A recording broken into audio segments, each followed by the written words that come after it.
Welcome back to Court TV Live. I'm Ted Rollins outside the courthouse in Plymouth, Massachusetts. Good to have you along with us. We are continuing our coverage of the deliberations in the Lindsay Clancy murder trial. The jury has been at it for over 2 hours. After hearing closing arguments earlier today, they were dismissed for lunch. It's unclear whether or not it was a deliberating lunch, if they worked over the lunch break, but what we do know is that they are hard at work, and they'll likely go until 4:30. So we will be with you until this jury has been dismissed for today. If there is a question or a verdict, we have you covered. We will immediately head into the courtroom. Jack Rice and Julia Janae still with us. Jack, some final thoughts here from you. 5 weeks, 80-some witnesses. How long do you think it's going, and a very complicated case with no clear answers. What's your gut tell you? Hung jury, how long? Will there be a verdict? Your thoughts? Hung jury. Hung jury for 2 reasons. We're talking on one side about 3 dead kids, and I can't let go of that, and nobody can let go of that, and nobody should let go of that. That's one piece of that on one side, and there will be people who will really dig in with that in mind. But there are going to be people on the other side of this who look at the mental illness and the documentation, and there's extensive documentation that goes the other direction. And we look at the failures even from the medical professionals, and you realize that that side is going to dig in too. All you need is one. Do I think that they're all going to come together and agree? This is a hard case, and it is going to take a long time, and I'm betting this is going to go into next week. And if that happens, that's when I think you're going to see a hung jury. Otherwise, I think you're going to get a not guilty, and that'll happen tomorrow. Julia, an X factor. Well, I should say by reason of insanity. I should say by reason of insanity. Let's be clear. Yeah, absolutely. Yeah, not criminally responsible. Julia, yes. On the other side, manslaughter is on the verdict form. That could make a difference here. It could if they compromise. If they don't want to leave with a hung jury, if they don't want this to be a mistrial, they understand how much time and effort was put into this trial. We had it survive the mistrial request by the defense there towards the end. I don't think anyone wants to see this continue to be a retrial, but of course the defense is going to see it as a win if this is a hung jury. We haven't really talked about whether or not this jury could potentially say, yes, she's guilty, but this is not first degree, it's actually second degree, or it might be manslaughter. I don't know if you make that decision. If you've decided that she did this and she did this with intention that overcame her mental health episode, then I think first degree. I don't see manslaughter unless you have people on 2 opposite sides saying not guilty, not criminally responsible, and others saying yes, guilty. Perhaps they land on manslaughter. Yeah, that would be down the line, like Jack said, after some sort of compromise in the jury room. It's very tough to predict, but one thing I think most people believe is that it's going to take some time, and we're expecting them to go until 4:30 today. They've just really begun their process. Jack Rice, as always, thank you. Julia Janae, appreciate you as always. Let's get a break. When we come back, we'll continue our continuing coverage of the deliberations of Lindsay Clancy. Appreciate you as always. Let's get a break. When we come back, we'll continue our continuing coverage of the deliberations of Lindsay Clancy. Appreciate you as always. Let's get a break. When we come back, we'll continue our continuing coverage of the deliberations of Lindsay Clancy. Appreciate you as always. Let's get a break. When we come back, we'll continue our continuing coverage of the deliberations of Lindsay Clancy. Appreciate you as always. Let's get a break. When we come back, we'll continue our continuing coverage of the deliberations of Lindsay Clancy. Appreciate you as always.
But this is what half of the black community actually thinks this. They don't, criminality is normal to them.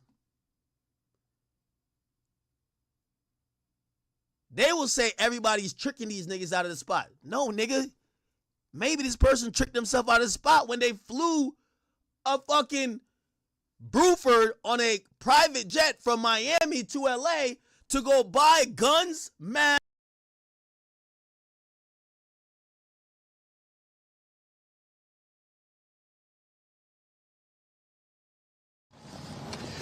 Welcome back to Court TV Live. I'm Ted Rollins. We are in front of the courthouse in Plymouth, Massachusetts, where the juries continue to deliberate the fate of Lindsay Clancy. They have been at it over 2 hours and continue their process. We're expecting them to go until 4:30. This courthouse closes at 4:30. It is up to them, though. So if they want to end the day early, Judge Sullivan will surely allow them to go home. We haven't heard anything yet in terms of a question. Obviously, no verdict, but we have you covered.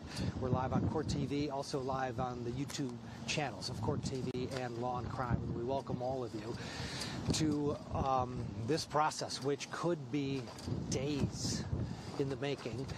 So we're going to go over it all. What is the jury honing in on? There's 5.5 weeks of testimony that they have been exposed to, 84 plus witnesses, the closing arguments today by both sides, a lot to mull over, a lot of evidence to potentially review as they go through this process. With us to help us along, Julia Janae in our Court TV studios, and Philip DeBay is also with us. Philip, good to see you. Would love to get your opinion on this case overall. The evidence is in, the arguments are finished. Your thoughts, what stands out? Well, there are several things. There is now a spotlight on postpartum psychosis. And I think for many years, if not decades, people dismissed it as the baby blues, as just a bout of slight depression, and perhaps just a bout of melancholy. And I think what people are seeing firsthand across the country is that it's not just striking Lindsay Clancy, but it is striking other women. I actually had one client myself many years ago, not in the homicide context, it was in the child abuse context. And it's a very, very real medical and psychiatric phenomenon. And the biggest problem is that it's really hard to diagnose, and it's extremely hard to detect, and it's really hard to treat. And I think the problem is that there is no one specific diagnostic tool or medicinal treatment for it, but rather it's based on an empirical treatment approach, sometimes called trial and error. And it makes a patient out to be almost like a guinea pig. We have to try to find the right mix of polypharmacy to see what suits the patient. And before you know it, you're on and off an entire inventory of drugs that may or may not be efficacious. And in Lindsay's case, I think the evidence showed that it just did not work. One thing I will say, though, is I was slightly, as the trial was progressing, disappointed in the presentation of the state's evidence. But I got to tell you, in the final analysis, I thought the prosecutor was quite understated and very effective. And I'm telling you, I was all ears listening to her, and this could be one that goes either way, frankly. And I'm not sure if they'll even ever reach a verdict on this. I would not be a bit surprised if this jury deadlocks. Well, I think a lot of people agree with you. Julia, Janae, we were just talking about the different outcomes here. On the menu, if you will, the verdict form, the jurors do have that manslaughter, which the only way to really get to it is almost jury nullification, in that both sides give up and meet in the middle. Yeah, I think that's why that these attorneys didn't spend a lot of time delineating for them the difference between these, because when you think of whether or not this was murder or whether she was not criminally responsible, once you get into, okay, if they agree that this was a homicide and that there was not a mental disease or defect that would have limited her in understanding right from wrong, then you're in this arena where she has done the most horrible thing you can do. And when we think about delegating things down, regulating them down to second-degree murder or manslaughter, that's when we start thinking about whether or not it wasn't intentional, whether you were in a state of passion, you were heated, you didn't have time to think about it, or if it was something that was involuntary, you were speeding and you didn't mean to kill someone and then you did. That's not this case. If you get outside of the realm of not criminally responsible because of a mental disease or defect, once you get out of that, you have a mother who horrifically killed her kids. So I agree with you. I think if they do come back with something like second-degree murder or manslaughter, it will be an indication that some jurors felt that there was a mental disease or defect, didn't feel comfortable with first-degree murder, and just as a result, not necessarily of following the law, but just as a result of not being able to come to a consensus, they choose a lesser of the murder charge. But I think it will be a hung jury before we see something like that. Also joining our discussion is Cannon Kearney. He is in New York. Cannon, nice to see you on this Thursday. Your thoughts on this jury, the work ahead, and the enormous task at hand? Oh, this is a very serious task. It's great to be here with you all today. We have to understand that essentially they have to realize whether or not this was before the medication of the defendant, or is this the after the medication taking of the defendant. Because based on the testimony, we're talking about essentially two different people. We have a loving mother from testimony from the nanny, and then we have someone that is completely outside of herself after the medication began. So the jury's going to have to decide whether it was that medication that made her not have the intent to kill her children. We know that she has discussed with her former husband previously that she had an intent and she thought of killing the children. But was it that medication that made her have not the ability to control herself from actually killing the victims in this case? And that's what the jury's going to have to work with, and that's something that I'm sure is hanging heavy on each one of those jurors. Absolutely. Sierra Gillespie is the host of Scandal, the podcast on the Court TV and Law and Crime networks. And she's been in the courtroom for the last few days, including today during the closing arguments. You were here for the opening statements as well, and jury selection to some point. This jury, from my observations, my limited time in the courtroom, they do, 5.5 weeks into it, still seem very attentive. And we saw that play out today. Yeah, I mean, this trial has captivated the nation, if not the world. I've had people from Australia message me, from Ireland. I mean, this has really captivated everyone. So it's no surprise that the jurors are captivated too. I mean, they've seen more than any of us. The 911 call they, of course, heard, the autopsy photos. And I think Reddington put it best in his openings and his closings when he said, "Thank you for your service. This is a trial you will never forget. This is going to stay with you forever." And I do think that the evidence is compelling. I think that the defense, of course, had the entertainment factor in a way of Kevin Reddington. We've talked about how he's very compelling to watch. Then the closings, the prosecution wrapped it up too. But I think that, yeah, the jurors have been paying attention throughout all of this. And now I'm sure if I was a juror, I'd be eager to go back to that deliberation room. If I'm going home after, hearing all this evidence and not talking to anyone about it for 5 weeks, I would be very eager to finally get deliberations underway. So I'm sure they're doing just that. Philip DeBay, we're talking about both sides. You mentioned the Commonwealth today in their close. Very effective. You were listening. What about Reddington? What did you think of him, his command of the courtroom, good or bad, throughout this trial?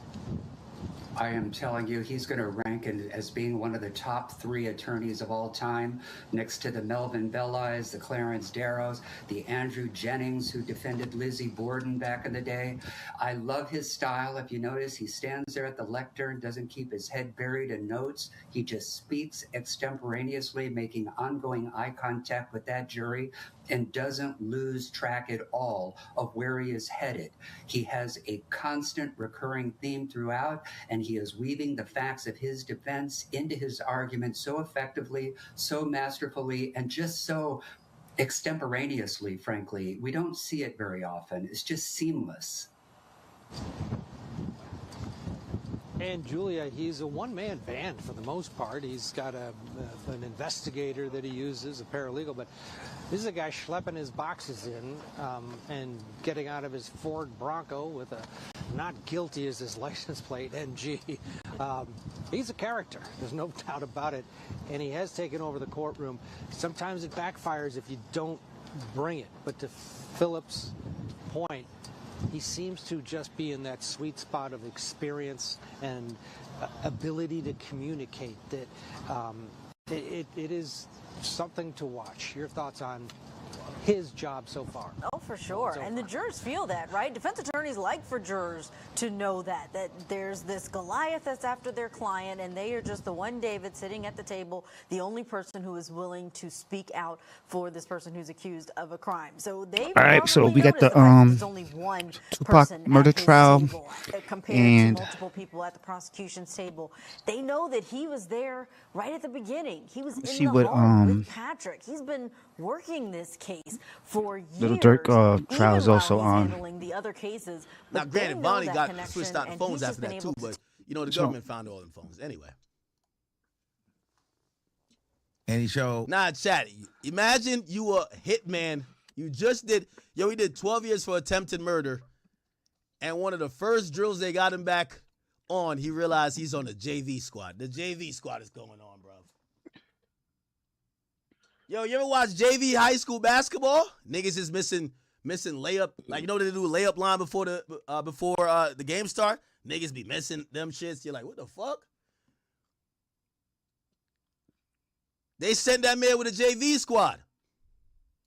Oh, yeah, he said, "This is look at the Navy SEALs." They said, "Well, what is the Navy SEALs?" Look at the JV squad. He said the Navy SEALs, I guess they go on missions. I don't know. They kill it. Navy SEALs is like, outside of a few special, forces that's within the military, the Navy SEALs is considered to be pretty much the highest and most specialized group of fighters that the American military has to offer. It was the Navy SEALs, I I believe, that went in and executed bin Laden. Like, they go for like those specialized missions where you need a nigga who could probably detonate a bomb, like kill a man with his bare hands, swim 2 miles, fucking climb a fucking 2-mile tree. Like, yeah, these guys, they go through. If you ever see their training, I don't know if you guys ever look at this. Look, Navy SEALs.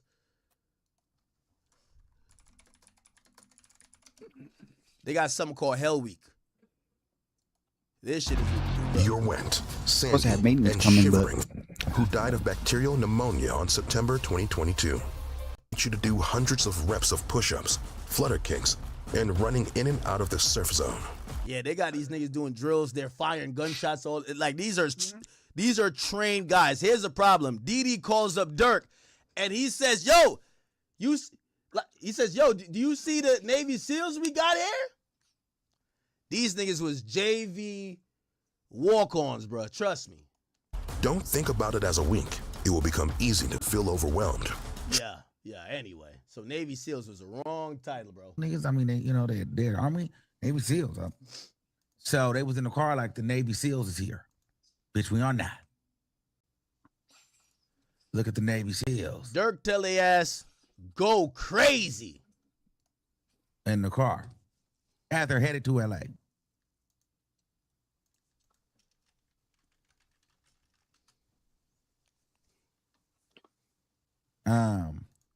And then he said when he got on the phone with Durk, he was like, when Durk was like, yeah, what's up? You know, it's gonna go out. He said, yeah, I slammed GD. Yeah. He was doing this like, yeah, like a Navy SEAL, like nigga GD. Yeah. Okay, so apparently he was driving them rigs.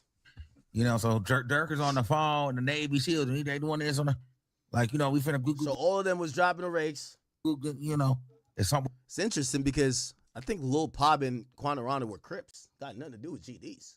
Like, what the hell? I think them niggas just, even if they were, I think if them niggas was gonna kill like a lobster, they would drop GDK, nigga. Like, what the hell? We're on that. And he said, well, where you at? He said, yeah, I'm at the studio. And he said, yeah. You know. And so him and Didi went back to talking. Then they said that they went to a mountaintop somewhere before. Okay, we won't get back to that. We got a new tweet by Trap Lil Ross. Yo, they said, oh, here we go, chat. Oh, shit, it's going down. Holy. They said, Jam says, I know he hates me, but I still got love for Smirkio. Oh, shit. He said, I just don't respect him. Jam claimed he was never offered money for the killing, even though he was present when Durk told several OTF members they would be straight. And when someone asked if they could get $500K to $1 million for the hit, when someone asked if they could get that for the hit. Now, that's going to be important. Brian Steele has to kill this nigga on the stand. Brian Steele got to, I ain't gonna lie, he might have to jump over the shit and, Jam is left an opening. Jam is admitting he was never directly offered money. Now, granted, what he's saying is that there was a money offer or a statement that seemed to infer that there was money being offered, and other individuals jumped in and say, damn, like half a mil? They have to basically debunk that and been like, ain't it because you broke, you thought anything you did for the gang or anything you did, you was going to get paid. Isn't that the truth? So that's crazy. Brian Steele, he's going to be a master with this. I can't wait. Said Jam had never made a song before murdering Pop. He said he was paid 10 bands for his first song ever. Federal freestyle. Oh, that's why the government claimed they got compensation not only in money, but with career opportunities. They put Federal Freestyle on OTF Loyal Bros 2 group album. By the way, the feds in their superseding indictments, they really do claim that that compilation album was Durk payment in terms of career opportunities to shooters. So basically, like, the feds look at Durk really fucked up. And again, I know y'all won't clip me, but this is not how I think. This is how the feds look at Durk. The feds look at Durk as, yo, bro, you ain't believing these niggas musically at all. You ain't really want to give them cameos. You ain't want to give them verses. You really ain't want to put them on. but you realize that they all wanted your life. They wanted to be rich and famous like you, and you used the money as a way to control them. Whether you was putting 1,000 on the books of Jam like years before when he was broke in jail with nothing, to giving his mama a little bit of money. As soon as he got out, you didn't put him in the studio when he first got out. You put him in the streets to do a drill. So what were you really paying him for? Now, after you did the drills, then you put him in the studio because there was another way to pay instead of giving money. Another way to pay. So that's how the feds are describing how Durk views his guys. Like, instead of like with paying them check this out. Check this out. for either murders or drills or doing something gangster, he would, we got a compilation album, and he would just take songs and be like, yeah, y'all could be featured alongside me and y'all could possibly break. Obviously, Durk is going to contend that and be like, no, they're my friends. People sign their friends, and people put out music and group albums with their friends. Nothing had to do with incentive for murder. Anyway, so he got paid $10K for the first song. Okay? Now, I'm not sure if the feds are going to pinpoint into that and be like, is it normal that you get paid for these songs? Did you have a record contract? We'll see. So Durk allegedly finessed all the hitmen. They thought they was getting $500,000 to $1 million. Jam got nothing, and the two shooters hung around Vonnie after asking for money. But Vonnie put Durk on the FaceTime and say, I got him. They gonna be straight. But they left with nothing. Chat, this is a story as old as time. Straight drop. He killed Dolph. Him and the other goofy. They're like, I bet. Cornelius is his name. Nigga, your name is Cornelius. You should not even have a gun in your hand, man. You should have like a stethoscope, brother. What are you doing? Cornelius. So anyway, y'all killed Dolph. Now after you killed Dolph, man, niggas is like, you see the thing with killers, they start spending the money before they get it. They start spending the money before they pull the trigger, bro. Straight drop. He only gets like 20K or something. Did he even get money? No, I think, no, nigga, he got like less than that, like 1,500. Like, it was nothing that he was promised. Robert Allen with X. Oh, I bet, yo, we robbed X for 50K. I bet, yo, let's split up the bread. Nigga, they gave that nigga 1,000 too. Like, every time we're seeing these situations, we see how niggas are not paid in full. Niggas are not paid in full. And that's what I'm saying this about snitching. It's like, bro, if a nigga will snitch on you, well, I guess we got to start from here. A nigga's going to think that if you have him take a life risk to go kill somebody and you won't live up to your end of the bargain by paying him, why the fuck should he stay loyal to you to not snitch on you? And that might... It's like a flash flood around here. Did y'all see that flash flood in Nepal? Oh, my God. Condolences to those people. Anyway. Yeah, they got some flash flood when they go crazy, huh? So, chat. And I could understand that. You put your life on the line. You put your freedom on the line. A nigga tell you he wants somebody killed. You go kill that person. And then the person's finessing you, scams you, doesn't pay you. He's giving you the runaround. Nah, I got you, man. Nigga, I told you be good, bro. Just chill. You hot right now. You hot right now, bro. I got you, though. Nigga, I got you, though. Meanwhile, you watching them buy India purses, bags, Chanel bags, got her on vacation. You watching them do this, then that. The other guy's just getting a new Trackhawk, Hellcat. Everybody getting shit but you. And you thinking you like, damn, this nigga, I put my life on the line for him. He treated me like I'm an option. Anyway. So they said Jam got nothing. Two other shooters was hanging around Vonnie asking for money. But Vonnie put Durk on FaceTime and said, I got him. They're going to be straight. They left with nothing. So nobody got paid that time in Cali. Jam said they was going to kill Quando in the Bape store. But they were scared security would lock the doors and trap them inside after the hit. Damn.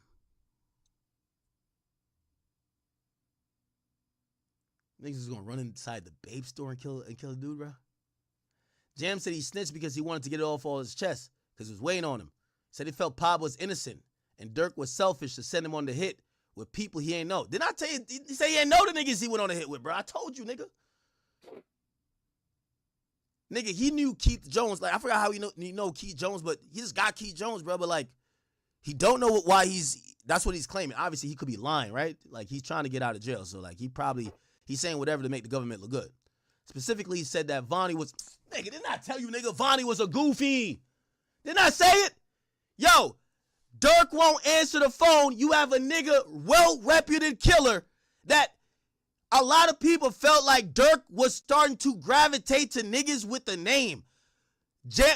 Every gangster from Chicago who got on here, have they not said, yo, I ain't gonna lie, that nigga Jam, his name ring bells from the streets to the penitentiary.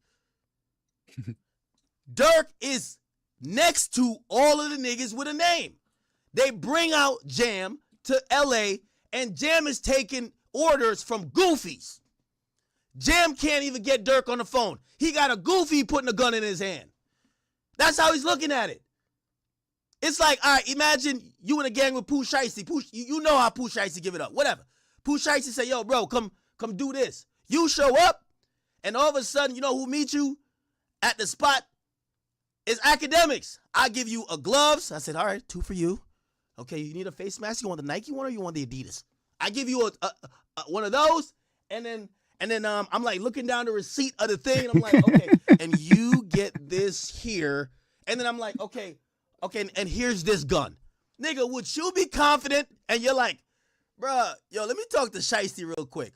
Hold on, just, bruh, Jam wasn't feeling it. He felt like Durk put the goof troop in charge. Durk put the goof troop in charge.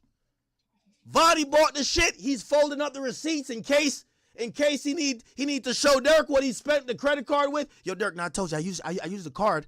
Yeah, no, I bought exactly what you said. I bought 3 masks. See, 1, 2, 3. They didn't have any more of the Nike, so I had to go with the Under Armour. And then remember the ski mask? Yeah, I bought 4, but did this nigga save a receipt from a goddamn criminal conspiracy? You know who Vonnie was? This is Vonnie right here.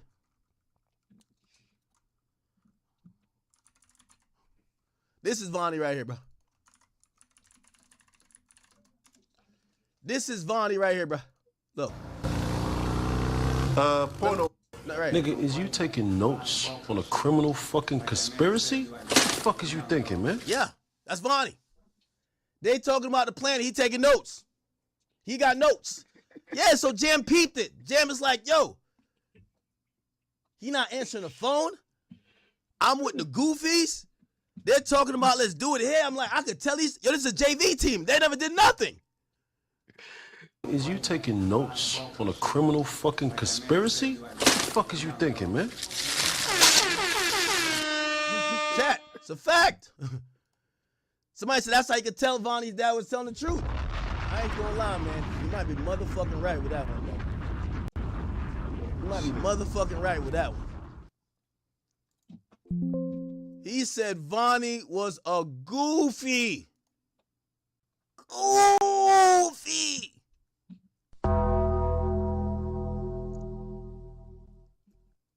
That's one of the reasons he snitched. Now, this is from his words directly.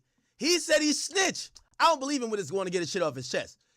He just wanted, he signed an immunity deal or like the shit where like everything he pleads guilty to now cannot come back. That's why.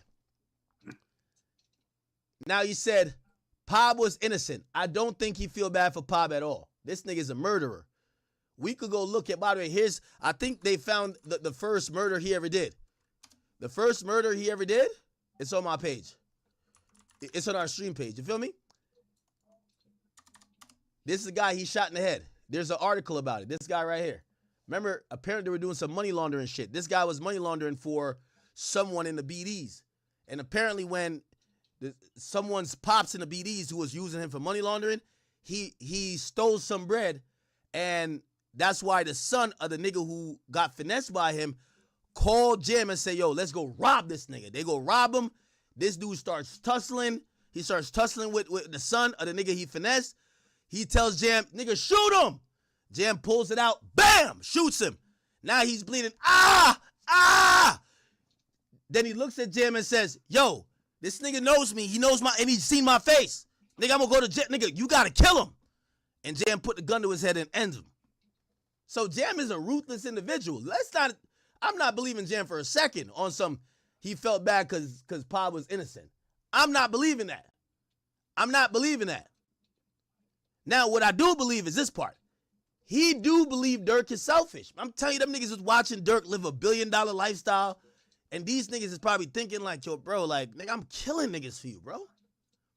Nigga, I'm killing niggas for you. Trust me, when a nigga's envious, and I ain't gonna lie, Jam was probably envious too. When a nigga's envious, he watch every aspect of your life. Nigga, I know certain people, let me tell you this. I be careful of everybody in my life. Let me tell you this. Let me tell you this.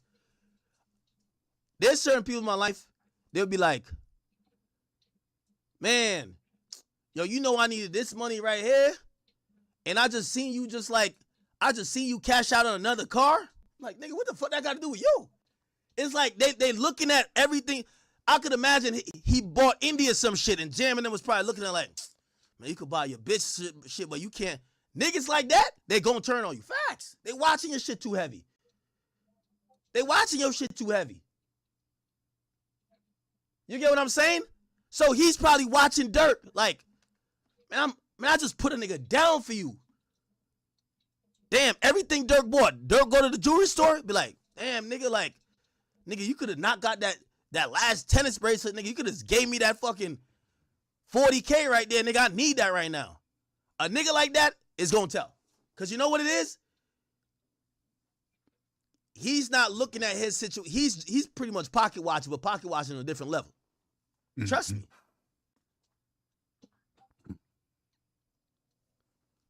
So anyway, listen. So he says Vonnie was a goofy. And he ain't want to be involved with him. He was mad to be involved with him. I'm telling you, when that nigga Jam got to LA, remember Booney Mo called Jam. Yo, Jam, yo, Smirk needs you out there. Yo, Smirk needs you in LA. These niggas would drop. Bro, that nigga probably ain't wash his ass. That nigga ran to Chicago O'Hare Airport. Ran there, nigga. Nigga, they say he was on the way there when he got the flight. Got the ticket. He's telling his other mans, yo, you need to get to the airport. Send me your shit. The nigga said, I don't got my ID. Damn. I need one more. He's texting everybody. Yo, come to LA with me. The niggas show up to TSA, no bags. Drawer still stinking. Holes in his socks. Bad breath. All type of shit wrong with this nigga. He gets to LA. And this is where he thought Smirk was going. Smirk ain't talking to him. He get there and basically Smirk put him with the goofy. Booney Mo tell him, yo, just get at Vonnie when you get there. He got y'all niggas. So what's up? We getting up with Smirk. Yo, Vonnie got y'all niggas.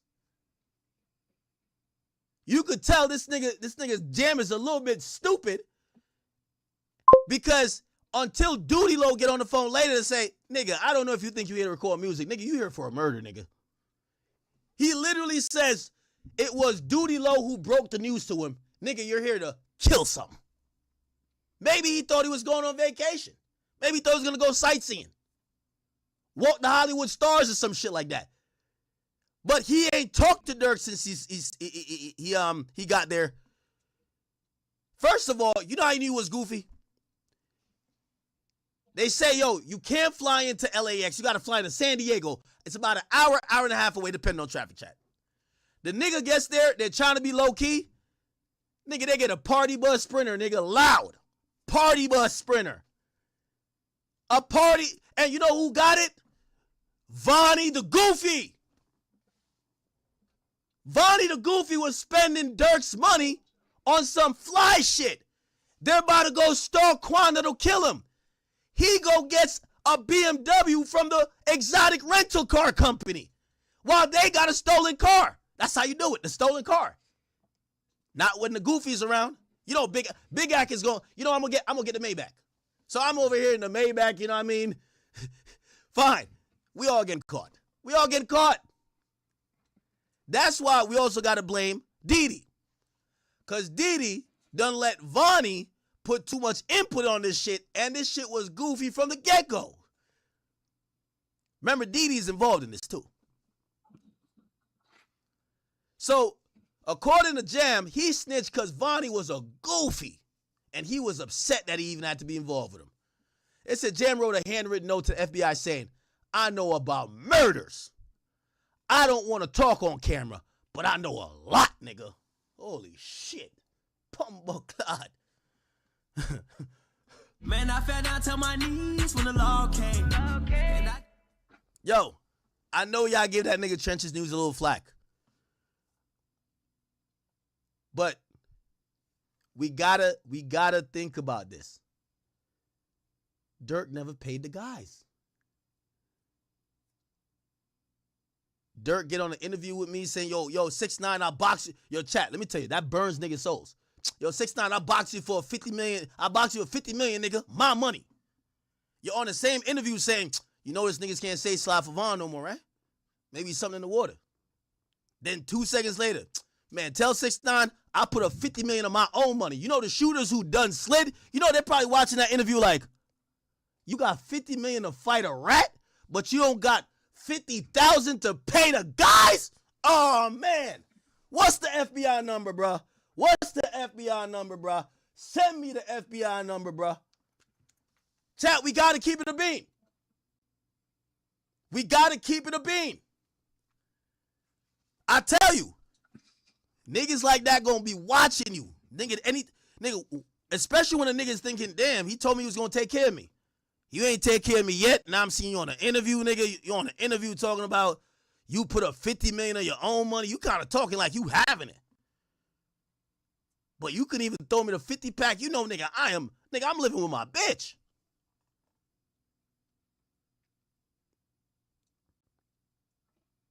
Mm-hmm. And that's why I'm saying Trenches News also got this part. I think he kind of right with this. Now, obviously, I'm not co-signing no additional murder. If Durk was going to finesse these niggas, he should have just killed them. He should have got some other niggas to kill them. Let's be honest. If you're going to tell niggas, yo, I got $1 million for y'all. Because you know what I be thinking? If you don't feed your wolves eventually going to attack you. Nigga, they're not about to just sit here while you just like make billions and they're like, yo, this nigga really just owe me like 80 bands. Yo, I see him in the club with Meek Mill. They just spent $300K. Trust me, your shooters is definitely watching every time you spend money after that. So if you're going to finesse him, you might as well just try to wipe him out. So Jam said Jam said they were going to go kill Quan around in the babe store, but they were too scared security would lock the door. Jam snitched. Okay, we read that already. He wrote the letter or the note to FBI. Man, I know about murders, nigga. I don't want to talk on camera, though. Okay, by the way, this is going to help. This is going to help the prosecution. Remember, Brian Steele keeps saying, why isn't this recorded? Why isn't this recorded? Why isn't this recorded? FBI is going to be like, it's not recorded because he wanted to talk he wanted to talk off camera. Now, here's the thing. Unless there's a signed statement, you're not going to see transcripts from the off-camera conversations. They're actually not going to use it. They're going to use the recorded ones. But in Brian Steele or anyone saying, damn, why did y'all meet with him so many times not recorded? Now they have a reason to say, in his note to meet with us, he literally said he doesn't want to be on camera. Okay? So Jam says Lil Pop hit was Durk's selfish bullshit. He said, I didn't know Vaughn. I was mad at Durk for putting him in that situation. I ain't gonna lie, chat. He is frying right now. Yo, man, he's frying right now.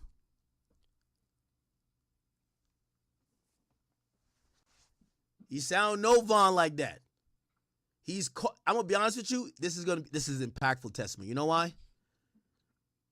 The government already put it in the air. Durk was consumed by hatred, by the need for revenge. Now you have the hitman saying, yeah, I'm a killer. I've done shit. But even I wanted to call this shit off. I ain't had no motive to do it. But he put me on. But really, I got tight because he put me with a JV team. He got a goofy handing me gloves and masks and guns and shit like that. I ain't like it. And I ain't get paid either. It's kind of, as much as we might think he's lying to save his own ass, which he is, or not lying, but he's trying to save his own ass. The reasons he's given is becoming valid reasons. I call it the 6ix9ine reasons. You know how 6ix9ine is like, I snitched? And obviously, once you snitch, they're going to have you up there and say, bro, you don't got no fucking reason to snitch. You know what 6ix9ine's going to say? Well, they fucked my bitch. Okay. Well, they kidnapped me. All right, I kind of get it. Nigga, you ain't hear the wiretap? They said it was going to shoot me. All right, bet. That makes sense. By the time he says those 3 reasons, if you're on the jury, you're going to be like, okay, it makes sense. Jam is saying the reasons. Durk lied to me, didn't pay me. Durk put me in a situation to ride for his selfish beef. It wasn't some gang shit that we're all in, or at least me, because I was locked up. And he put me with a bunch of people I didn't know.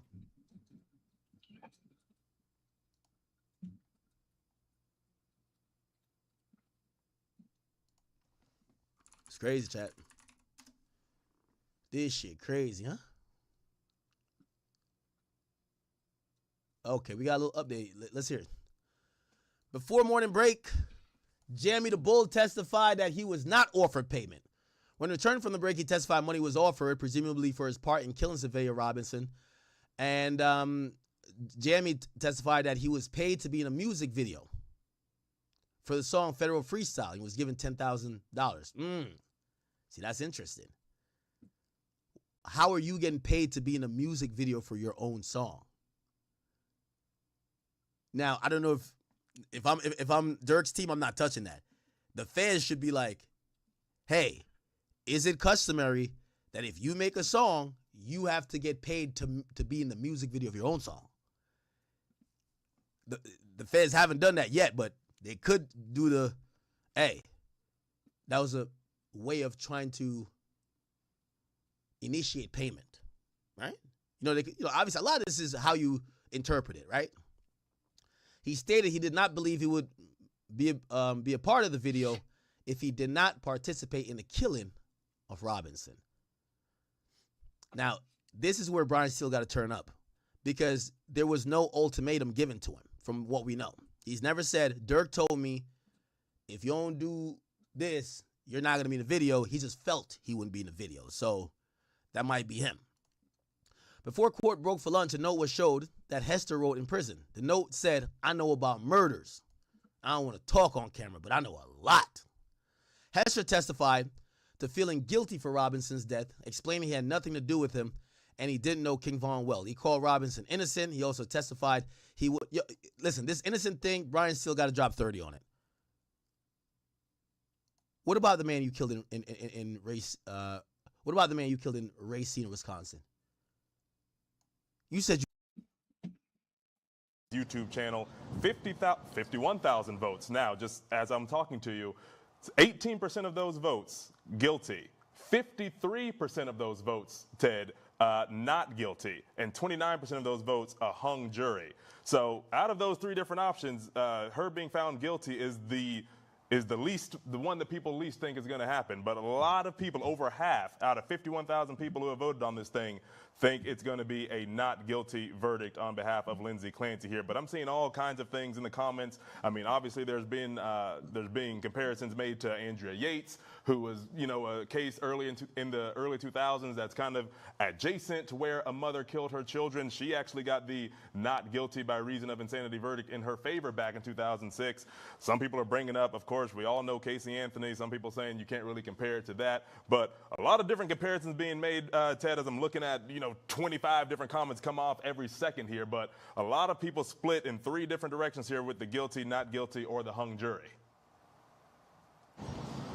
Yeah, and Andrea Yates was brought up in the closings, brought up by Reddington during his case in chief, questioning his expert Resnick, who testified in the Yates trial.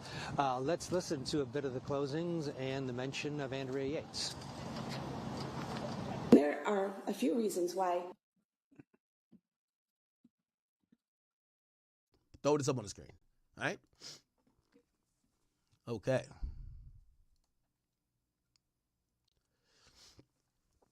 Here we go.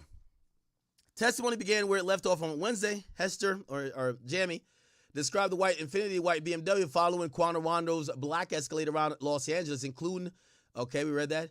He repeated did we read this before? I think we did. Yeah, he didn't like the plan. He did not like the plan. Is Seti Nash tweeting or nah? We should get a video from Trap Lord in a second, right?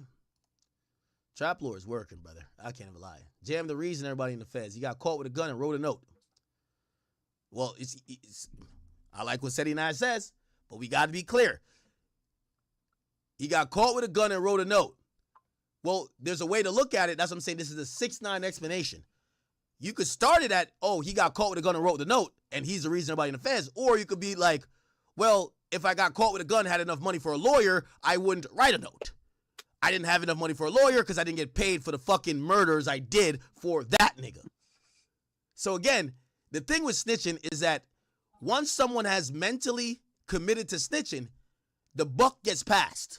You see, this idea that niggas are real street niggas in perpetuity stops, right? It stops. You know, they say, two friends could fight or this, whatever. They'll allow certain things, but when it gets to snitching, it's a hard line, right? But the line moves for everybody. Well, you fuck my bitch. Time to tell on you, you go to jail for life. Well, you know, you try to shoot this person that I'm cool with, knowing that you were trying to shoot that person they were cool with. So usually the person who's a cooperant draws a line and only sees it from their side rather than just being honest saying, I don't want to go to jail. There's kind of no reason. The only choice in reality is that you pick crime. The moment you pick crime, there is no more excuses. Okay? Once you pick to be a gang member in crime, and honest, like if we really want to be honest, that's the only choice you get. After that, whatever the person who's telling, whatever excuse they give us, is just the excuse they want to stand on. But there's always a million excuses. There is never not an excuse to tell. Yo, he left me for dead in jail. He ain't pay my lawyer fee. He could have paid my bail for me to get out. He didn't slide for my baby mama. He fucked my baby mama. He tried to kidnap. There's always a million things. In the streets, there's nothing that's civil. There's nothing that's civil in the streets. So I watch everybody with their excuses. Like, you know, Jam's excuse is going to be, yo, this is why you pay your shooters. This is why you pay your shooters. If Jam had gotten paid, you know what the primary reason would be? Yo, I was loyal to Durk, thinking we all in it for the same reason, and Durk turned into this crash out, drunk off power and money. He was just ordering random hits. He sent us off. He's selfish. There's always going to be a reason. Durk stopped being about the guys. He was all about himself. He would tell us to go do shit like, damn, why you going to tell us to go kill a nigga in L.A.? Why you don't tell us to do it in Savannah? You thought we were crash outs. Bro, there's always a reason. You make the reason up. That's the reality.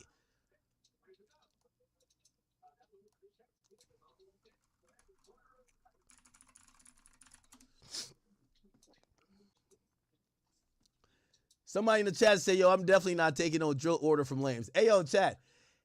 Yo, chat. Lil Durk fly you out to LA. You like, what up, blood? I will Smirk. Yo, I'm here.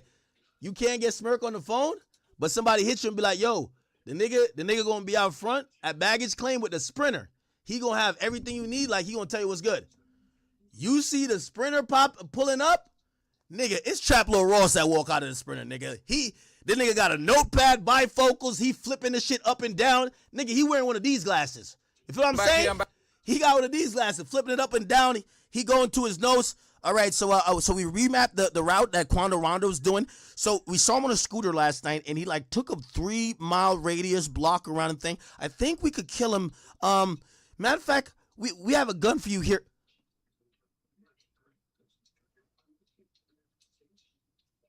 Chat. If you going on a drill and this is the coach they give you, he took notes.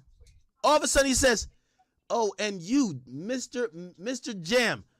Yeah, I got it in my notes here. You're a size 2X. I got you a shirt right here. I got it from Marshall's.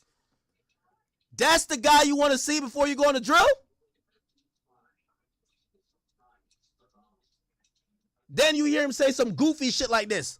No, just don't take the tag off the shirt. Just tuck it in, because I'm gonna have to return that one. Okay, I got the receipt here. You know, Durkio won't like it if we're just wasting money. Just tuck the tag in.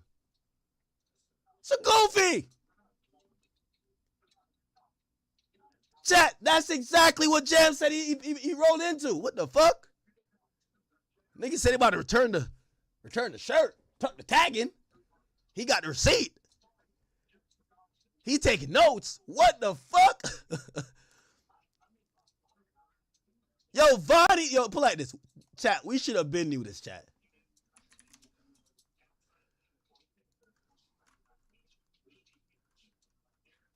Durk, what's it called? Durk, Icebox.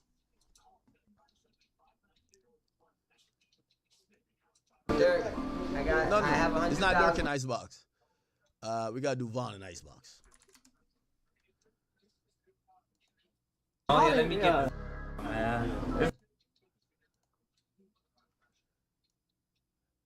Yo, bruh. If you think Jam didn't feel disrespected, Jam is older than this nigga. Jam is older than this nigga by like 6 years. Like, you know how it go and niggas grow up in the same community. Niggas grow up in the same community.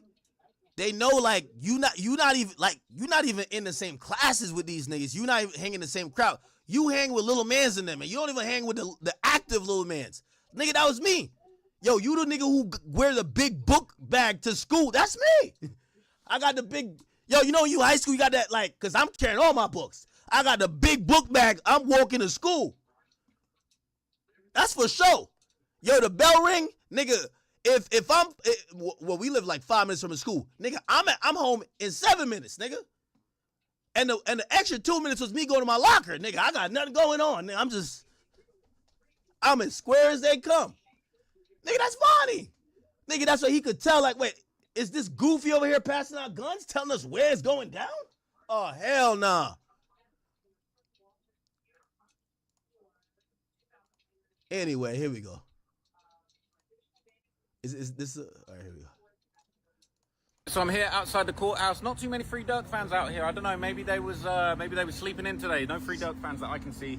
But basically, there was a very crazy update. And what ended up happening was basically OTF Jam was back on the stand for the whole first half of the day. He ended up saying some pretty crazy comments, especially at the end. So I'm going to start at the end and work backwards. But they basically asked Jam. They said, "Why did you choose to cooperate? What was your motivation for this? Why did you turn on Lil Durk?" And he basically said, "I was mad at Lil Durk for putting me in that situation, and I'm still mad at him now." He said that Vonnie seemed like a goofy to me. I did something that I know I shouldn't have done, and the last time I did something with people that I didn't know, I did 12 years for it. I was doing this. Yo, I think that's one of the reasons he don't really fuck with Durk and Didi and them. Bro, didn't I tell you they put him on a drill with TTE, Lil Ted, bruh? The nigga crying coming out the car. Now they got the goofy Vonnie like he in charge of the drill. He's the drill captain. How is Vonnie the drill captain, chat? Yo, chat, Vonnie's the drill captain of a drill in L.A. downtown? Nigga, this not even like a drill in like East Bumblefuck, Idaho or Ohio or something, nigga. This is L.A. downtown. Nigga, that's like a fucking rookie telling you how he about to do a crime in front of the White House, and you like, nigga, you've never even caught a speeding ticket. Get your Bruford ass one out of here, nigga. The drill captain is goddamn Vonnie. For Durk's selfish reasons, maybe Cuz and Didi had a reason to do it. I didn't have no relationship with Von. I basically didn't know a whole bunch of these people that were sent on the hit. He basically said, I feel like Durk sent me on selfish bullshit. He said, I can't forget all the support that Durk gave me, especially when I was locked up. I can never forget that. I still got love for him. But he says, look, I know how it looks now, but I still got for him. Blood was there for me. I can't forget that, and I feel bad for telling. But at the same time, I still love him, but I don't respect him. He said that he could be killed for his testimony for cooperating, and then he also kind of pointed out a couple of things that really just motivated him, that why in this occasion did he decide to tell. He explained there were multiple reasons. He said he felt like the hit was done sloppy. It was done with people who shouldn't have been there. Obviously, he said that he thought Vonnie was a goofy, and he said there's a big difference between doing something to somebody that you don't like, but he said in this case he felt like Lil Pab ain't have nothing to do with it. He said he felt like an innocent man got killed and it weighed heavily on him. He wanted to get it off his chest. He said he didn't think it was guaranteed that he would get caught, but he thought about it. He thought it was hot. He said, why do we go and do this in LA with all them rich people and actors around? Chat, didn't I just say that, bro? Chat, didn't I just say that? I think we getting into his mindset now. You got the goofy as the drill captain. You got a crash dummy mission. A nigga who tells you, yo, let's catch our op in front of the White House, or let's catch him in front of the police station. That's some shit. That's crash. Like, fuck if we come back. It's one of those where like it's a torpedo, kamikaze shit. Let's go get the nigga. Fuck it if we get caught. So everything is not going well. Got the goofy as the drill captain in LA. Nobody knows LA. It's downtown LA. And he said that was a bad place to do a hit. So the prosecutors actually asked him, they said, look, you testified and you pled guilty for your role in the LA shooting as well as 2 other murders. You know, what are you hoping for from this? He said, well, I'm hoping for a reduction in my sentence. Okay, so that's important to know. So now, granted, usually with these deals, they want your involvement in any murder you've ever done. We're not sure if he confessed to all the murders, but in his plea deal, and this is how we know, there are charges that reflect him committing 2 other murders other than Pab, and that's why they're lumping everything together, that after he snitches, he will get the plea that will resolve all those cases. I'm thinking he probably wants like 5 to 10 years, and that'll be that. But a part of the plea, when you're doing these pleas, you either want to tell all the murders or whatever you're going to confess to. They might throw charges up there, or they might hit you with the immunity for. You know, the immunity is a queen for the day. They'll have you write down or say whatever you've done in your life, and then they're like, okay, you're immune from this. But the fact that some of these are open cases, and the fact that there's bodies, I think they just lump those charges into his charges to make sure those things get resolved on the record.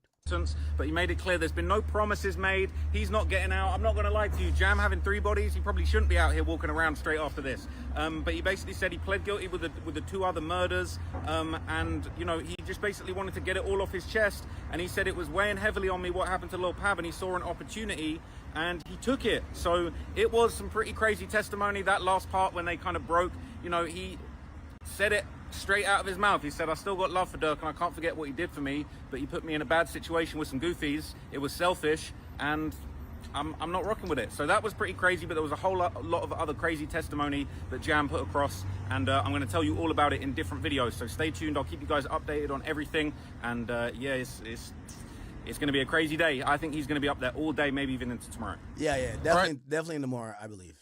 Definitely tomorrow. Here we go. So we just got some crazy new information about how it went down when Jam got arrested and decided to start cooperating with the FBI. So apparently he was arrested in 2023 for something completely unrelated. He was pulled over in a car that apparently had a gun in it while he was still on parole from that attempted murder case that he just got out after serving 12 years on. And he basically said that at that point he decided to talk to the FBI. He wanted to get it off of his chest. The Lil Pab murder was weighing on him. He felt like Pab was an innocent man and that he'd been sent on a dummy mission with some goofies by Durk for selfish reasons. And he said he saw an opportunity to get out of the situation. What was very interesting is when he got arrested, he basically wrote a handwritten note to the FBI. So what he claimed is that he said that he was allowed to make a phone call. He said the official phone wasn't there, or it wasn't working. So they said, look, we'll let you make a supervised recorded call on your cell phone. But like, that's what we're going to have to do. We'll allow you that. So he made a call, and then he told the cops, hey, can I have a bit of paper to write down a phone number? They said, sure. But he didn't write down a phone number. He wrote down a handwritten note which said this exactly. It just said, I know about murders. I don't want to talk on camera. I know a lot. So he gave that handwritten note to an arresting officer. That basically was then, worked its way up the chain to the FBI. And the prosecutors asked him, they said, why didn't you want to be on camera? Obviously, this is going to be a big controversial thing when it comes to Brian Steele. Obviously, he was absolutely clapping back. I believe it was yesterday, talking about. That is kind of crazy. Now, damn. This is going to be nasty. Charge, bro. He caught a gun charge, but bro, he just couldn't take it no more, man. He caught a gun charge and gave up bodies. Holy shit. Why weren't all of these interviews recorded? You spoke to Jam 30, 40 times. You barely recorded any of those interviews. Well, this is kind of a slap in the face to Brian Steele, because Jam said specifically, I don't want to be on no camera. And they said, why didn't you want to be on no camera? Now, this is crazy, all right? He said, well, I didn't want to be on camera because a lot of people have been getting exposed on their body cams doing embarrassing shit. They be getting exposed on social media for telling on the body cam, snitching, crying, which is obviously a reference to a very infamous Chicago video where, one of the shorties from over there was kind of apparently caught on a case and he was bawling out. TTE, Lil Ted, nigga, him and Lil Ted supposedly did stuff together too. Crying to the cops, and there's been a lot of rumors about whether that case was connected to the Jam case, whether that kid that was crying in the body cam footage might have had a dirty gun that Jam had used in a different murder. So Jam made direct reference to that. As I would have said in my previous video, Jam made it clear. He said, look, he was mad at Lil Durk for putting him in that situation. Even though Durk did a lot for him, he basically said he's still mad at him. He put me in a situation with Goofies. He didn't trust Vonnie. He didn't know why he'd been put in that situation with him. And basically that's why he decided to make that decision and speak to the FBI. Who knows what sort of time he's going to get? I mean, allegedly, not even allegedly, he has admitted to 3 murders and, allegedly there's more. So he definitely getting some serious years. I can't imagine them just letting.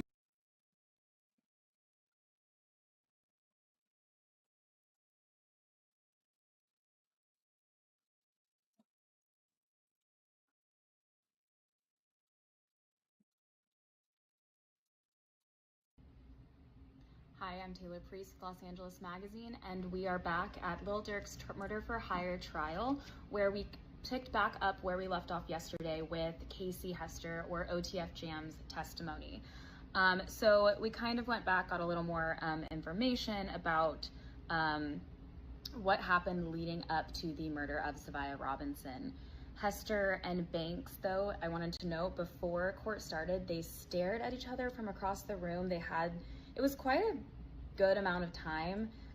I couldn't see Durk's face, but Hester's face was very serious. When he looked away, he just kind of stared at the ground after. And it was also interesting that the defense noted before court started that they couldn't see Hester's face. They wanted to make sure they had a clear view of Hester's face. They had to move the monitor. And from my recollection, that monitor was there yesterday. So I don't know if this is a new thing that they decided they wanted in court today. So again, we got back to Hester's testimony where he testified. They went back to the Level Hotel where Quando Rondo and his crew were staying, and they parked that Infiniti and that BMW that was rented right outside the Level Hotel again. He testified that there was too many people outside the hotel, which is kind of similar to why they decided not to, he testified, kill Quando Rondo the night before. So they decided that was not the location. There were too many people driving around. So he discussed the BMW and the Infiniti. He was in the Infiniti with Keith Jones and Lindsay and Asa Houston. They were all in the Infiniti together, and then DeAndre Wilson and Grant were in the rented BMW. He testified to them following the black Escalade that Quando Rondo and Savia Robinson were in to a weed dispensary called Litco. He said that they were looking around for a, quote, quick getaway. He then discussed, he said they were on the phone the entire time, the Infiniti and the BMW. They were in constant contact, is what he said, discussing when the right time was. At one point, Hester testified that Lindsay went into the dispensary to get a look to see where Quando Rondo was. He had said Quando Rondo was towards the back, and they didn't feel like that was the right place. So they then followed the black Escalade to a clothing store in Beverly Hills, and there Hester testified that they were on the phone talking about how they were worried that door of the clothing store had an automatic lock on it and they didn't want to be stuck, but they allegedly considered going inside and shooting Quando Rondo there. He states multiple times that he does not know Los Angeles. He doesn't know the area, so he can't speak to where they're at most of the time, but he said he remembers the hotel, he remembers the weed dispensary, he remembers the clothing store, and the next thing he remembers was getting to that gas station adjacent from the Beverly Center. He even says at one point he doesn't even know what the Beverly Center is until his attorney tells him what it is. So he explains this even in the getaway that he doesn't know the area. So once they get to the gas station, he testifies that they drove next to the Escalade. He even says that a tall person got out of the black Escalade and saw their car. And then they drive around Houston. Asa Houston was driving the Infiniti. He said he knew the BMW. He didn't know where, but he knew they were in the area. And the white Infiniti drove around the gas station. And that is when he described Lindsay jumping out of the car, moving very quickly. So him and Keith Jones were following after. And he said he's used to, this is a quote, he's used to walking on people. And so he was expecting, he testified, to get closer to Quando Rondo before they committed this shooting. But he said he was surprised. He didn't expect Lindsay to start shooting so quickly and so far away. So Lindsay, he said, threw him off, and then they all began shooting at this black Escalade. And the prosecutor asked him, were you worried about shooting at gas pumps? Were you worried about an explosion? And he very quickly was like, no, they were not concerned about that. He even kind of imitated what he heard when the shooting was occurring. He was like, dum, dum, dum. Like he imitated the gunshots happening, like he could hear it in his mind. And he also testified to it just being a very chaotic scene. He said at one point he felt like Lindsay may have fallen over. Lindsay was shouting at Jones for shooting too close to his head, which is something that the gun expert had also mentioned, that it looked like someone had gotten shocked by the blast of the gun next to his head. Then he talks about getting back into the Infiniti, driving around. He's on the phone. He testifies to DeAndre Wilson being on the phone with Banks, who he calls Blood, and he says he heard Blood's voice.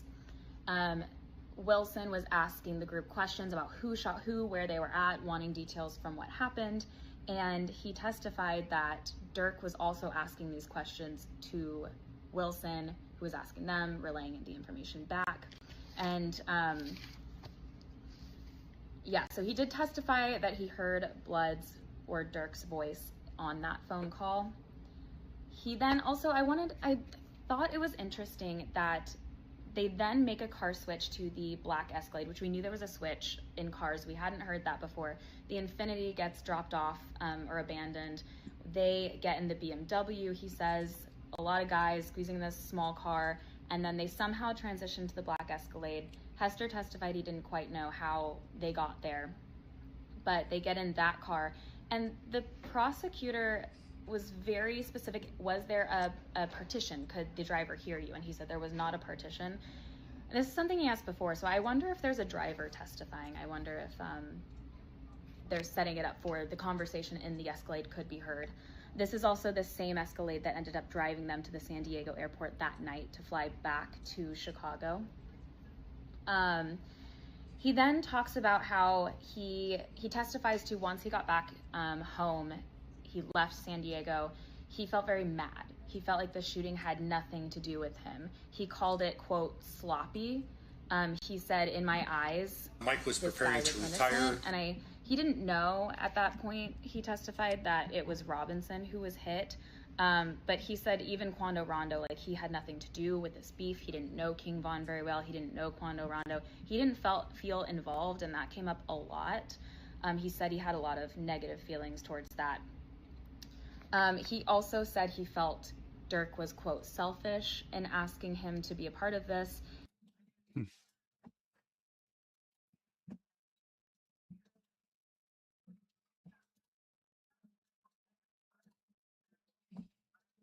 In early 2004, did you try and make contact with Big Dre Smith? Yes. And describe that for us. I was with actually a gang squad, and this is during the time when you can read it all. You can read all this information, but it's better if you go down there and look at it. So I went down to look at it. And they were taking me on a tour, most of Compton. They took me to the car wash where Orlando died, that kind of thing. While we were driving by the Emerson Elementary School, which is right in the center of the Compton Creek turf, some of the guys in the car, I was driving in the back seat and taking notes. They said, "There goes Big Dre, DeAndre Smith," which is somebody that's obviously in Brent Becker's files, and he was walking through the field, the grass field. So I was like, "Well, stop. Let me talk to him. You got to try. I have no probable cause. I have no legal right to make a stop. I'm not even in my jurisdiction, but I can try." So I stepped out of the car and I said, "Mr. Smith, I'm Detective Long from Las Vegas," and he said, "F you and F off." He's not censoring what he said, and he just lumbers across the field. So I had no reason to stop him, so I just waited. Now, in 2009, you wind up in a room with Mr. Davis, and your belief is he's trying to work off charges. Yes, what sir. does that mean? He's looking at the rest of his life in prison for what they had caught him with. So if he gives substantial information about cases, and that's what they had brought him in for, was to give information about cases. One of the cases was the Wallace case, notorious B.I.G. During this part of it, he started telling them about Tupac, and this is in 2008, I believe. So that's what I was told. But essentially, and I want to talk about specifically, what is just working off your charges? Does Metro have certain rules, let me ask you, about working off charges and how you work off charges? Yes. In a non-victim crime, you can work off charges. You can't work off a murder. You can't work off a sexual assault. You can't work. Those are victim crimes. If you have a victim, you can't work off those charges. But if you have something else that, like a lot of drugs, you could work off maybe the amount of years you're going to do by giving substantial case information on other cases. So that's what I believe that Mr. Davis and his attorney were trying to do, was to knock off a certain amount of time off of what he was going to spend in prison. And you know, or at least you believe, you'd agree with me, that Mr. Davis was a suspect in your homicide, not a witness. Yes, sir. And by the end of that interview, what is your intent? My intent was to drive back to Las Vegas, type up a warrant for an arrest, clear it with the district attorney, and have Mr. Davis arrested for murder. Now, at that point, did you and members of my team have an opportunity to actually listen to the recording? Yes, sir. And we heard the section where you're not in the room, correct? That's correct. And then, so did we give you some direction? Yes. So this is several weeks after I come back. I met with. This is several weeks after I had come back from California with the recording. So we brought the recording and the transcription over. The DA reviewed it, and they invited me over, and they told me that they were not going to go forward with prosecution at that time because they're. Let me ask. A lot of complications. Let me ask it this way: were you directed to find out the circumstances of why it was that a suspect in our homicide was in a room with his lawyer and a task force officer having that conversation? Yes, sir. And at this point, you've been told there might be a proffer somewhere out there in 2008.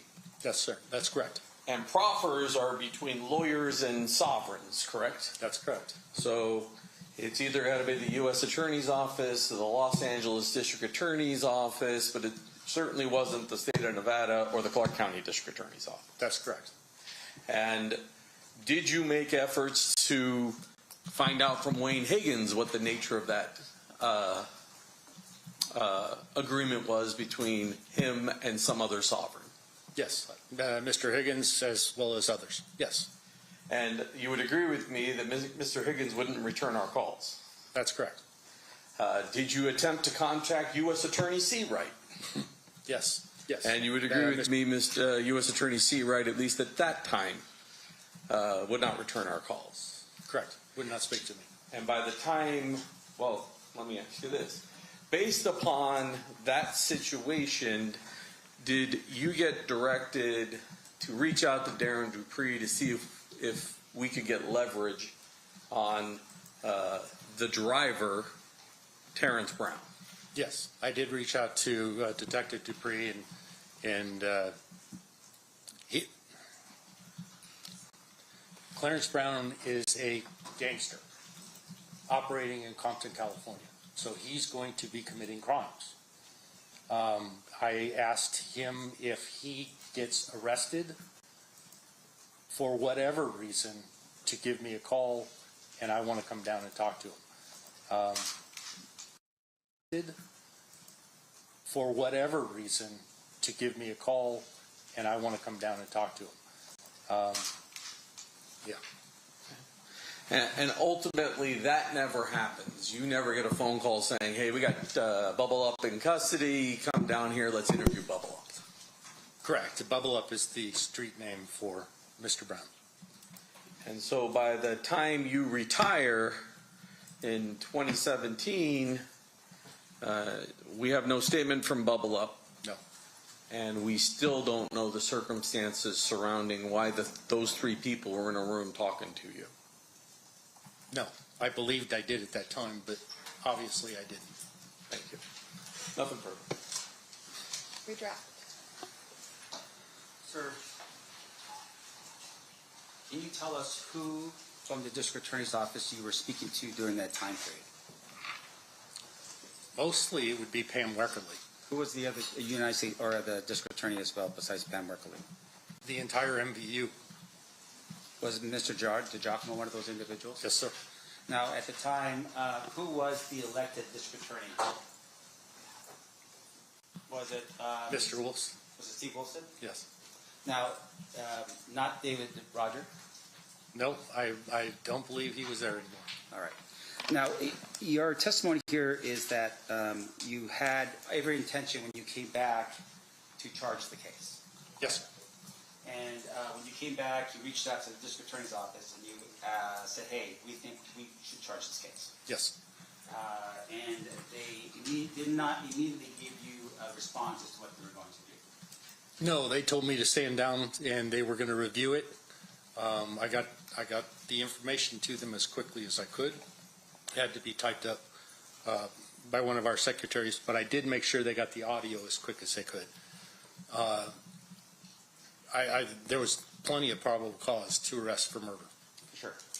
Now, just for the jury's edification, probable cause is not beyond reasonable doubt. Fair?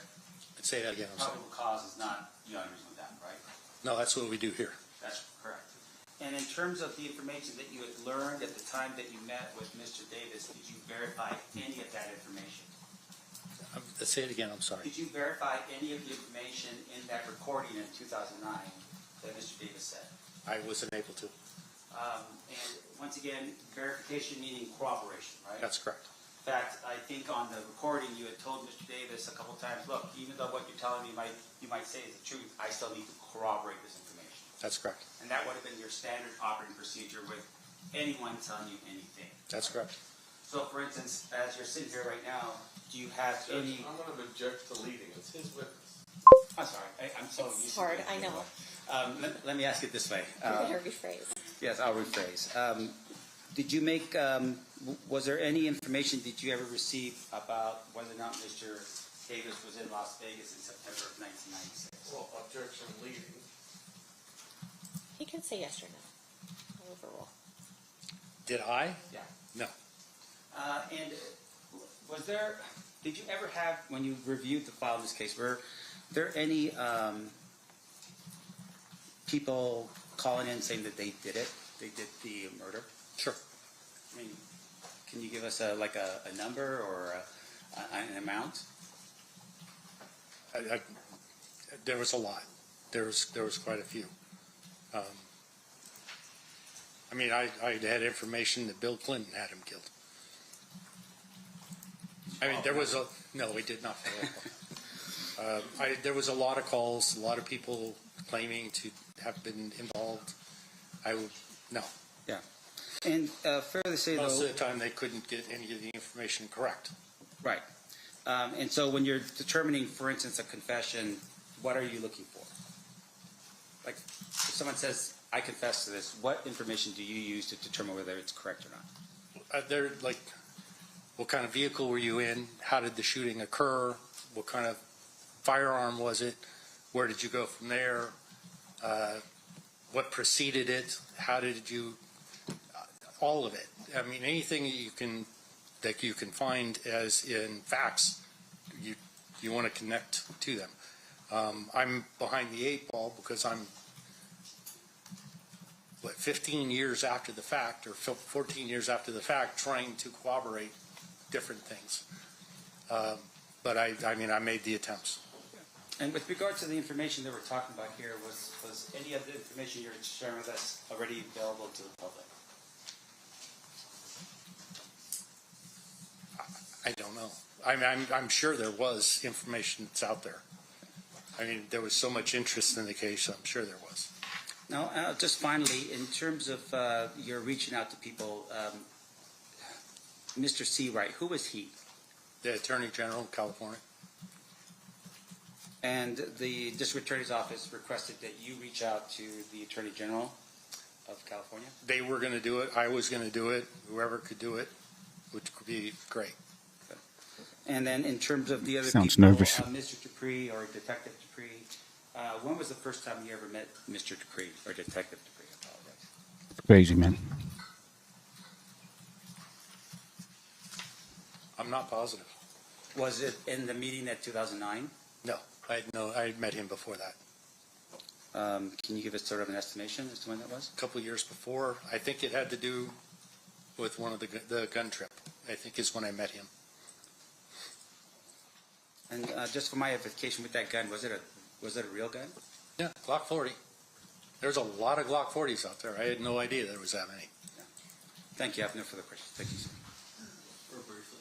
Well, Mr. Sam said, were you able to corroborate information that Mr. Davis gave you? You're talking about information you didn't already know, correct? Correct.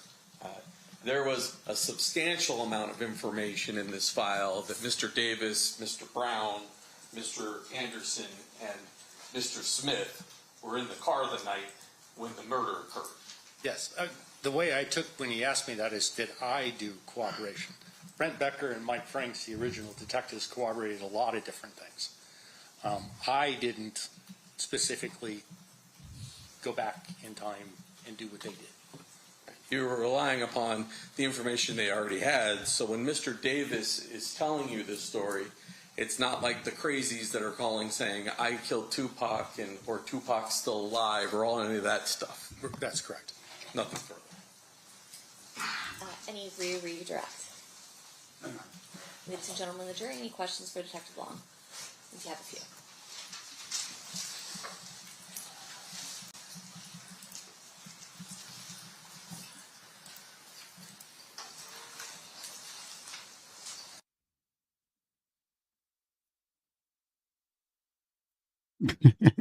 He's clapping.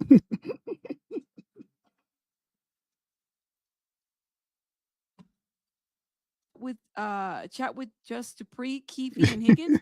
They were that's what I'm trying to figure out. Why wasn't Long invited to that conversation? Because I remember seeing Long. I said, Detective, I even wrote it on the book. I said, in the recording, there was a Long. This guy doesn't seem like he's got anything like, how do I say this? I think it was ready to arrest him. He didn't. Why didn't he? What happened? Why don't they get into that? That's my question. That's my question. Why didn't they arrest him? And then what had happened there? I don't know. I don't know. He I dropped was the told ball on they that had one. 4 witnesses because I wasn't told. I read it in the article. Yeah. Yeah, and who gave the info? Nobody said Davis was in the car. So what happened? Still a lot of unanswered questions, y'all. But why did the department block him? And he even said he's like, well, a proffer agreed.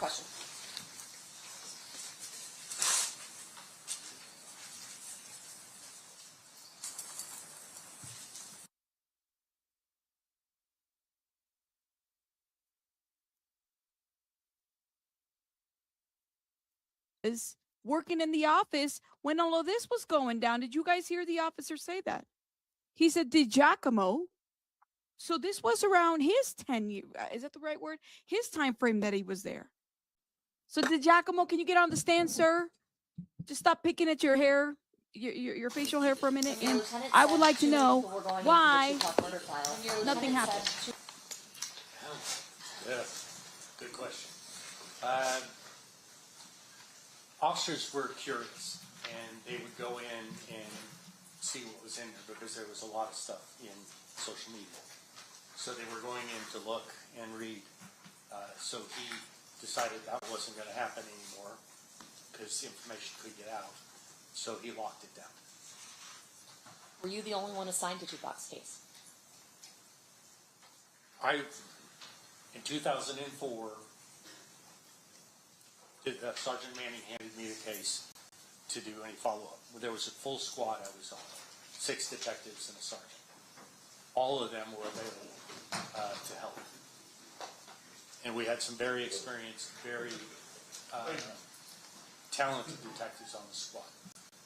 So I would lean on them. Everybody's curious, why would they hand the case to a rookie? But I had access to some very, very experienced, excellent detectives. Were you able to interview everyone who occupied the cream or white Cadillac? Or is alleged? No. I tried to talk to Big Gray, DeAndre Smith. He died that same year. Orlando died in 1998 in a shootout at a car wash. And Mr. Brown died in, I believe it was 2015. Did you ever interview Suge Knight about the shooting during the interview process? I tried. I had a partner that had played football with him and knew him very, very well. And I was complaining that I could never even talk to Suge on the phone. So my partner says, I can make a phone call. We can have it right now. And he made a phone call, talked to Suge, and Suge hung up on him. So it was same old, same old. Do you know which arm was hurt, right or left arm, for Orlando Anderson? No, I do not. Sorry. Were you able to verify and confirm Mr. Davis was actually in the white Cadillac the night of Tupac's murder? Yes, that's the question. Sorry, the handwriting. I'm sorry, can you read it again? Yeah. Were you able to verify and confirm Mr. Davis was actually in the white Cadillac the night of Tupac's murder? By Mr. Davis telling me that he was in a white Cadillac on the night of the murder. And that the shooting came from that same white Cadillac. Any follow-up based on that, Mr. Saft? But no actual facts outside of what Mr. Davis told you? No. No further questions, Doctor. Mr. DiGiacomo? No. All right, you are excused. Thanks, Detective Long. Thank you. No fireworks this time. Mr. Saft, any additional witnesses? No, Your Honor. Do you rest? We do, Your Honor. State any rebuttal witnesses? No, Your Honor. So you've not reopened your case. Okay, so at this time, the presentation of the evidence in this case is closed. What we have to do amongst ourselves is settle the law that applies to this case. And we are going to have everyone back on Monday at 9 a.m. for closing arguments. Please During the recess, you're admonished not to talk or converse amongst yourselves or with anyone else on any subject connected to the trial, or read, watch, or listen to any report or commentary on the trial of any person connected to this case by any medium of information, including without limitation, newspaper, television, internet, and radio, or form or express any opinion on any subject connected with the trial until it is submitted to you. Please rise for the jury, everyone.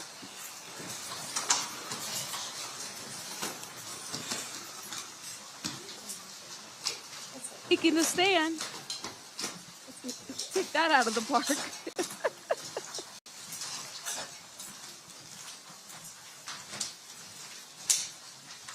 Oh. Big trial.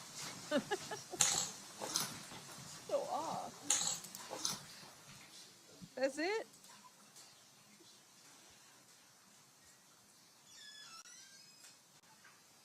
All right, the jury is exited. Be seated. All right, the jury is exited. Scheduling wise, what remains to be done is jury's instructions being settled. What time do we want to do those tomorrow? I was leaving that up to defense because there were some obligations that they had. We're still asking for 9 o'clock. Does 9 o'clock work better for you? We'll do tomorrow at 9 then?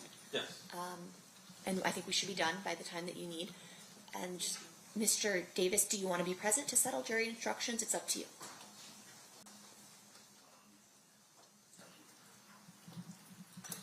It's kind of like legal arguments. If you want to be here, we'd be happy to have you. If you don't want to be here, you don't have to.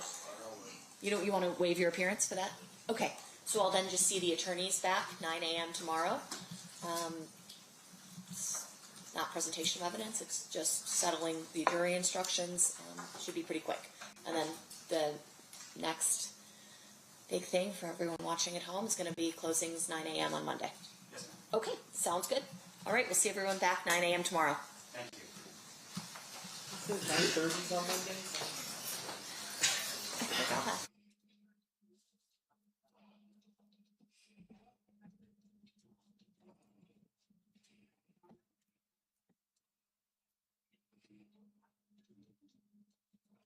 It's just them. They're doing, what is it?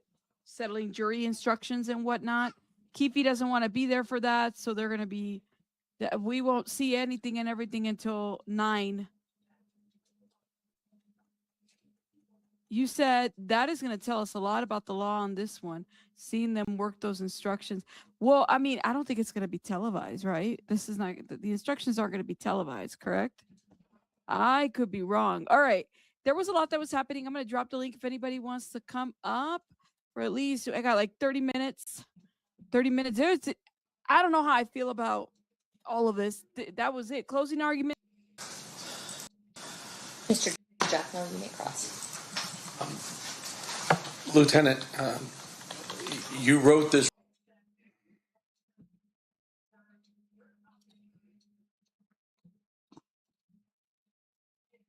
For the judge, and the judge made it very clear that the jury is actually above him when it comes to justice. It's the jury that are making the decision, so the judge, as well as everybody else, rises for the jury to show respect for the importance of the jury's role. You know who didn't rise for the jury? Kanye West. He didn't rise for the jury. He wasn't respecting the jury. He wasn't respecting the justice process, and I'll be honest, I don't respect that. I thought that was very disrespectful. I thought that was just not proper. I love you, Trap, but anybody give a damn about that, man. Shout out to Big Ye in the building, man. Ye show up to the building, it's Ye, nigga. I'm sorry to tell you. That's Ye. I'm sorry. Yo, I fuck with you, Trap, but that's Ye, nigga. That's Ye. And I don't really like how these celebrities are getting this VIP treatment, but then they're not respecting the jury. This is supposed to be a free society, free press, free speech, but you're supposed to respect the jury. You're supposed to respect the judge. Ye wasn't really respecting any of what goes on. Obviously, he sees himself as a god, right? But at the end of the day, this case is in God's hands and it's in the jury's hands. So we're going to find out what happens.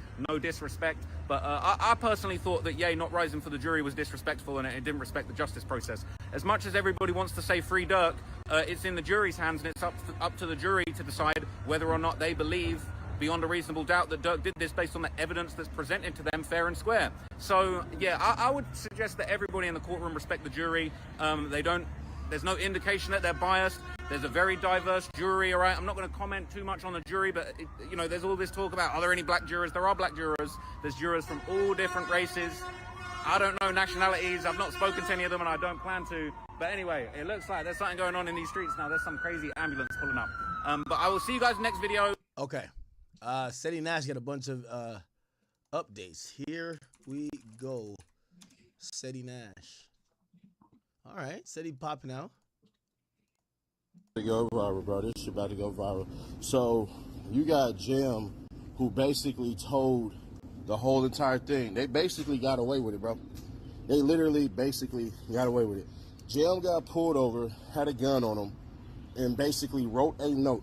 The note literally reads, I know about murders.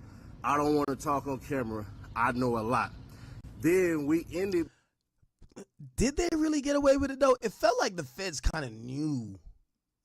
It's just that they needed people to flip, like for sure. And we don't know if Jam is the first person to flip. Before lunch with the damn lawyer saying, do you still got love for Lil Durk? He gonna say, yeah, I love Lil Durk.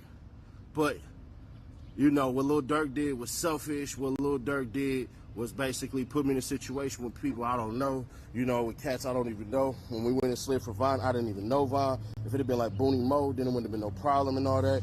And then he said he had no reason to do this, still got love for Durk. Bruh, how you love me and all that shit, but you just trying to throw me up under there. And here's what's crazy. He said he feels bad for sliding on Quando Rondo and all them. But it's some more shit to get into. To go viral, bro. This shit about to go viral. So you got Jim, who basically told the whole entire thing. They basically got away with it, bro. They literally basically got away with it. Jim got pulled over, had a gun on him, and basically wrote a note. The note literally.